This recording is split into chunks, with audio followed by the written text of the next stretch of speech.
Hey, I was, I get this a little bit. Guys, I'm going to do this little theater of the mind. I'm a very theater-oriented person. So I'm going to do a little theater of the mind kind of thing. So I need you guys to all join me. And ladies, you're going to think this is cool. This is like a magic act I do. It's almost like I've hypnotized the guys into something. So, guys, you're going to be with me on this. When I need your help, you'll just chime in. And we haven't worked this out. I haven't worked this out with any of the guys here. This is something just, ladies, you're going to see how a man's mind works in this little bit. Because, guys, all of you need to help me out with this little theater of the mind trick. Ladies, I'm going to give you a little insight what goes on in a guy's mind when he has to go to the bathroom. Someone just went gay?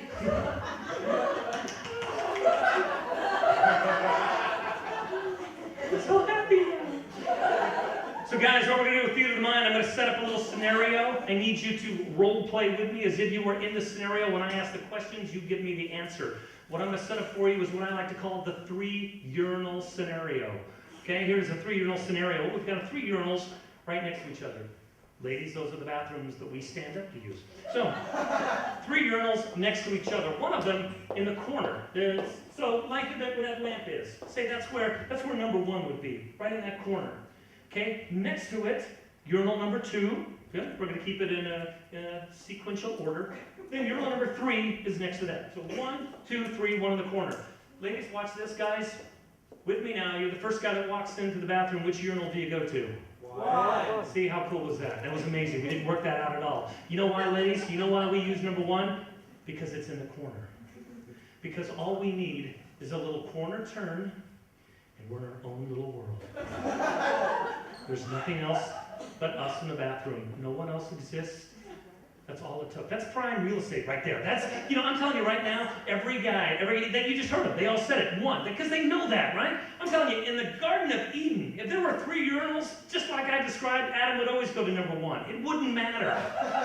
It's something that's ingrained into our minds. It's just what's there. It's how we work. It's how we're built. All right, let's keep this going. Ladies, let's watch this. All right, guys, 1 is now taken. You're the second guy that walks into. Which one do you use? 3. See, how cool is that? 3. Yes, we all know that. We just were already thinking. All right, you go to number 3. That's right. All right, now here's where it gets a little tricky. Guys, 1, 3 are taken. You're the third guy that walks in. What do? Use the stall. See, now we've got a little bit of, but you notice no one said number 2.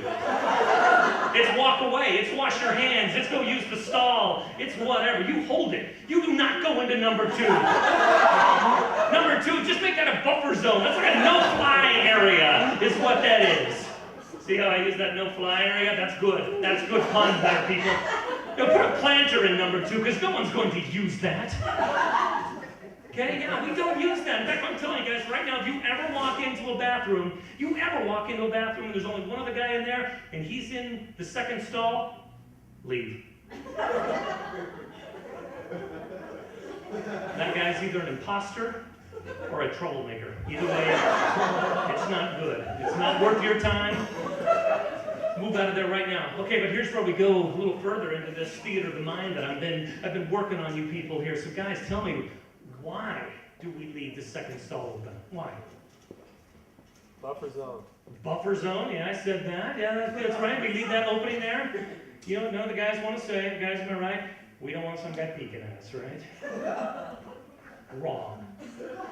That is not the reason, and it's time to break that myth right now.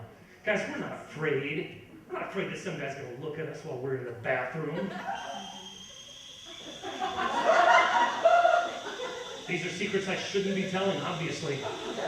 No, we're not afraid of that. You know what we're really afraid of? Subconsciously, we're afraid that we might accidentally look at someone else. And that fear scares us into leaving a buffer zone in the bathroom. We do that because it's not even intentional. But we know if we do that, it's not good. Because even if we're just bored, we're there in the bathroom and we just we're looking around. The minute our eyes go down like this, there's like a sensor that goes off in the guy's head instantly. Boom! And all of a sudden he's just like, yeah. And we're dead. So that's why we just can't have it. We have to have that. So guys, I'm going to help you out right now to avoid that. If you ever have to be shoulder to shoulder with a guy while you're doing something like that, I want you to just remember, hopefully some of you are golfers in the audience. I just want you to think golf. Think golf when you're doing that. I want you to go to the bathroom like you golf. Just keep your feet about shoulder width apart. little bend in the legs. Okay, keep your head down. Address the ball. Or urinal cake, whatever. Tight grip, not too tight. Throw that in there. Keep your head down all the way through till the follow through, till it's done. Think golf, next time we're in the urinal. We'll help you out immensely.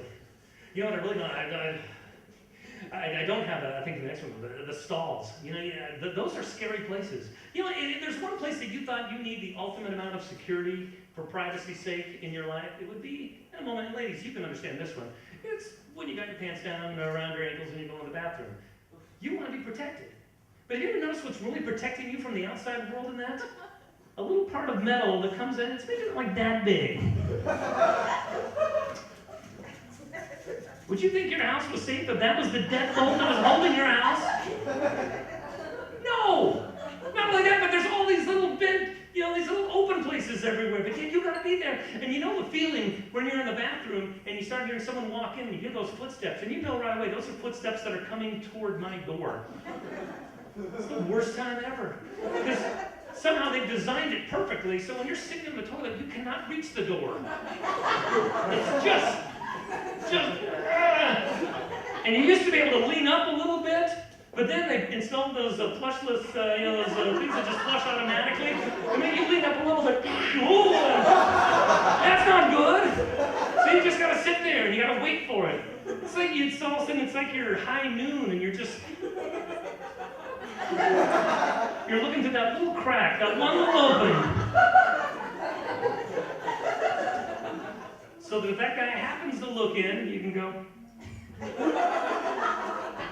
Move along. I hate that bathrooms. I hate that. You know what? The biggest thing I hate about bathrooms is I hate when you're leaving the bathroom and you're leaving and someone else walks in right at that moment because that's when you have to wash your hands.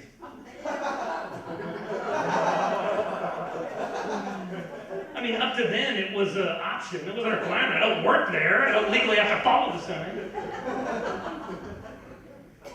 I love to tell that joke, so at the end, I'll see who'll shake my hand. See if they were paying attention.